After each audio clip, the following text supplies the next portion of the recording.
I was completely taken aback when my husband Jonathan suggested out of the blue that I should move back to my parents' house, even though they were already living with us. His sudden declaration left me speechless. He seemed to think he was being perfectly logical, though, and with a blunt tone, he asked, "Do you have a problem with that? Don't argue with me. I'm fine with divorcing you if you do." His behavior had grown cold and distant recently, and I'd been wrestling with my own frustrations. I had even considered the possibility of divorce, but I never imagined he'd be the one to force me out of our home. After all, I was the one covering our $3,200 monthly expenses. Did he even recognize that? As I stood there in disbelief, he grew more agitated and demanded, "Leave this house now. My parents won't feel comfortable with you here." I couldn't understand why I was suddenly the one who had to go, but in that moment, I agreed. "Fine, I'll take all my things with me," I replied. He seemed satisfied with my compliance and, without another word, said, "Then do it," before walking away. Without hesitation, I contacted a store to sell my belongings. "My name is Betty, and I live with Jonathan, who's 3 years older than me. We met through mutual friends, and what started as a casual introduction turned into an entire day spent together." Jonathan had shared his dream of becoming a voiceover artist, and I was drawn to his deep, soothing voice. I've always been fond of such tones. He must have felt the same connection because we exchanged numbers and began planning more outings. Before long, we were in a relationship without ever formally discussing it. At the time, I had just graduated from college and started my career. Dating someone with more life experience like Jonathan felt exciting. My friend Laura voiced concerns about our age difference, but I brushed it off. "It's only 3 years," I told her, and I genuinely liked Jonathan. Feeling confident in his affection for me, Laura eventually came around, trusting my judgment. Jonathan and I had been together for 2 years when he brought up the idea of marriage. I had already told my parents about him, including his age, and they were eager to meet him, hopeful about our future together. I often wondered when he would propose, and in typical Jonathan fashion, it happened during one of his regular visits to my apartment. We were just lounging around, enjoying each other's company. It wasn't the most romantic setting, but it felt right for us. Then, without much fanfare, he popped the question. I casually responded, "Sure, let's get married." Maybe we both approached the idea with a laid-back attitude. After Jonathan proposed, we made the usual rounds of visiting each other's parents. But when we went to his family's house, it quickly became clear that I didn't quite mesh with them. The house was filled with decor meant to imitate old-fashioned luxury, but it all felt rather forced. His parents wore expensive clothes and flashy jewelry, giving off the impression that they were trying too hard to appear wealthy. It was clear our tastes and values were different, and I doubted we'd ever truly get along. During the visit, Jonathan's mother even made a hurtful comment about my appearance. I was stunned by how the family of the man I intended to marry could behave that way. But in the end, I reminded myself that I was marrying Jonathan, not his family. We were set to start our own lives together, and if I didn't enjoy being around his parents, I could always limit my time with them. With that thought, I decided not to let it bother me too much. After our wedding, as we settled into our new condo, I began to notice that Jonathan seemed distracted. One day, out of the blue, he asked, "Hey, who was that woman in the blue dress at our wedding?" Given that several guests had worn blue, I couldn't immediately figure out who he meant. "Which woman in a blue dress?" I asked, trying to jog my memory. "You know, the one who gave a speech as your best friend," he clarified. "Are you talking about Laura?" I replied, realizing that Laura had, in fact, worn a blue dress. "Yes, that's her," Jonathan said, though his tone carried a hint of unease. I was puzzled. "What's wrong with Laura?" I asked, sensing something off.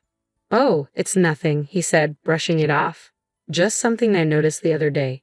I thought I saw someone who looked like her on my way to work," Jonathan said, his expression a bit unsettled. "It reminded me she was your best friend who spoke at our wedding." I was confused by Jonathan's sudden curiosity about Laura and his flustered response, but before I could ask more, he laughed awkwardly and retreated to his room. Not long after, Laura called me, brimming with excitement. "Betty, my boyfriend's coming back to Canada next year," she exclaimed. Laura and her boyfriend had been together since high school, having known each other since childhood. He had moved away in middle school, but they stayed close, first through letters and then by reconnecting in high school when he finally confessed his feelings for her. I had always loved hearing about Laura's romantic adventures. Even though her boyfriend had been working abroad for a few years, their relationship had remained strong. Do you think he'll propose when he's back? I teased. Laura giggled. Maybe, but you're always jumping ahead, Betty. Well, if he does, make sure to invite me to the wedding, I joked. I'll expect another heartfelt speech like the one you gave at mine. Oh, of course, Laura said, laughing. But don't set the bar too high. We both chuckled, sipping our tea and enjoying the familiar comfort of our friendship. Laura had always been there for me, and I for her, sharing our lives and supporting each other through any struggles. Around this time, though, I began noticing some changes in Jonathan's routine. He started coming home later and later. Working late again tonight, I asked one evening as he walked through the door. Yeah, why? Do you think I shouldn't work? He snapped, a defensive edge in his voice. Jonathan had never let go of his dream of becoming a voiceover artist, and while I admired his dedication, it was starting to take its toll. He juggled several part-time jobs to pay for his voice artist training, but all his earnings went straight to that, leaving me to cover all of our living expenses. Saving money together felt impossible, and the strain was becoming more obvious with each passing day. As his hours at his part-time job grew longer, my concern deepened. Hey, haven't you been working too much lately? I asked, trying to sound supportive. They shouldn't be making you do so much overtime, especially for a part-time job.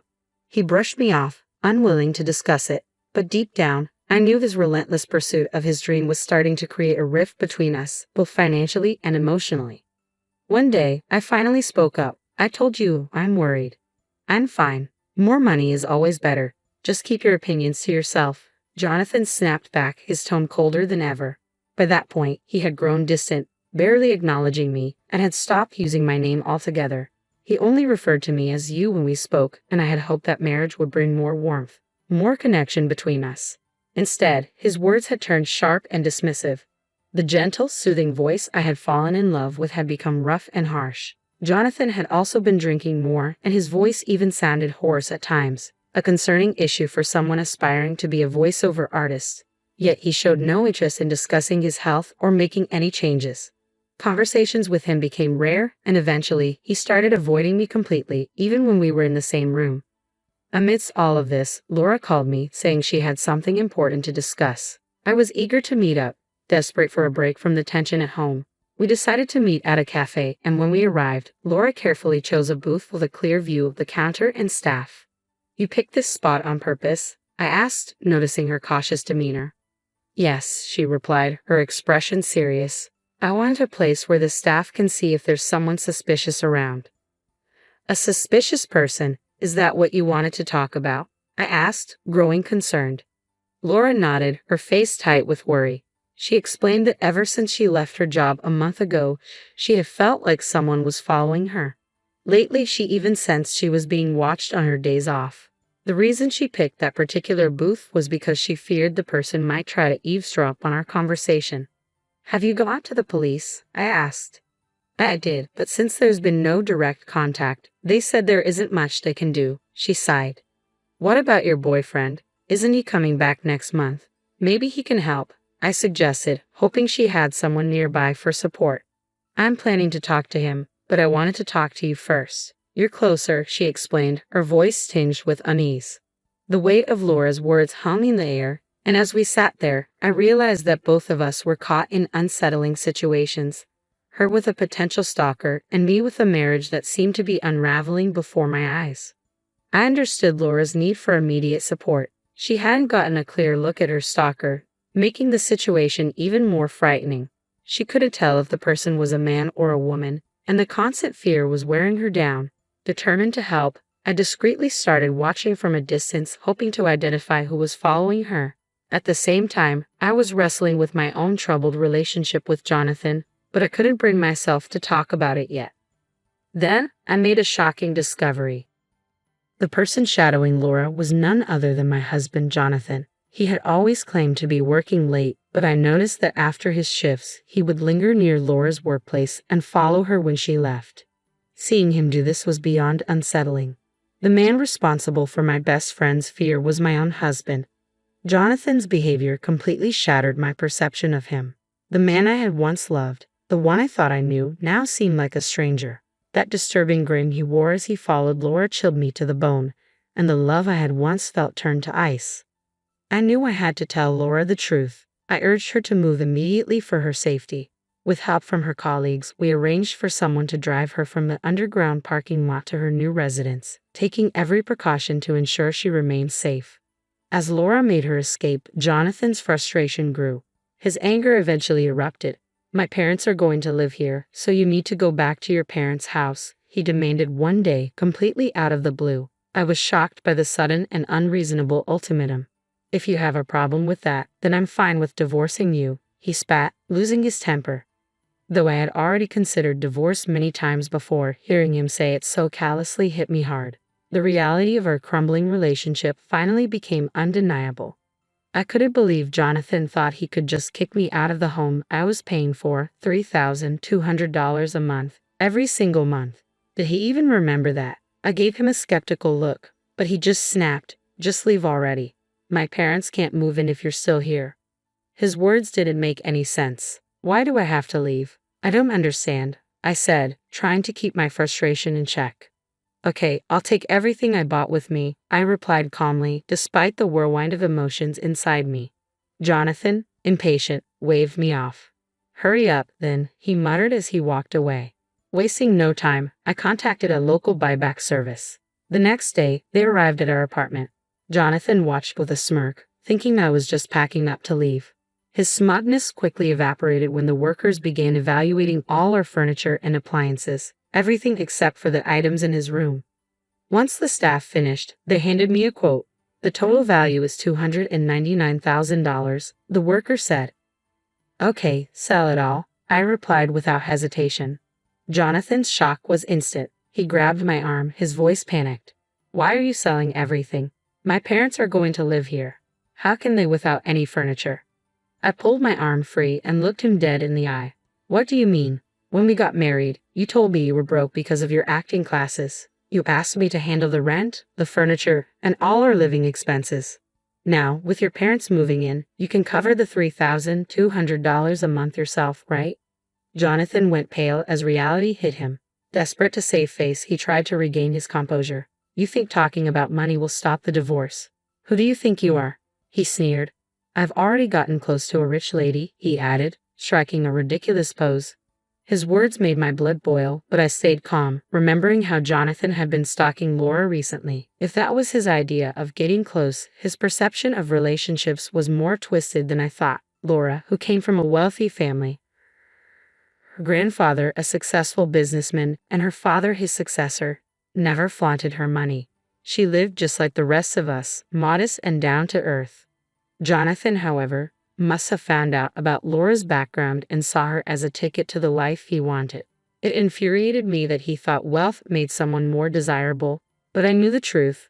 Laura would never be interested in him. She had been with her high school boyfriend for years and he was returning soon with plans to marry her.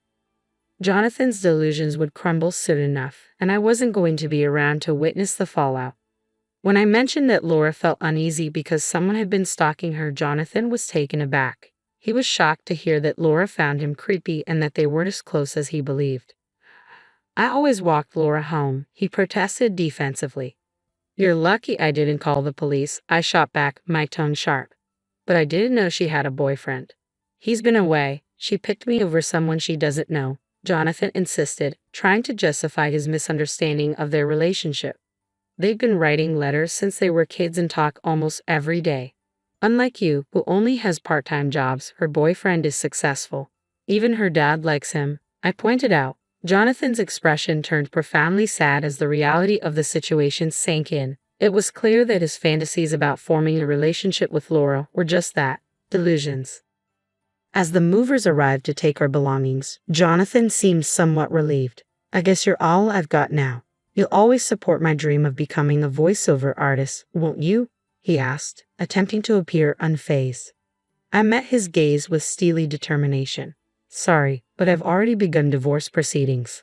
From now on, we should communicate through our lawyers," I said coldly. Thinking I still had feelings for him, Jonathan clung to me. "Don't say that. Haven't we been getting along all this time?"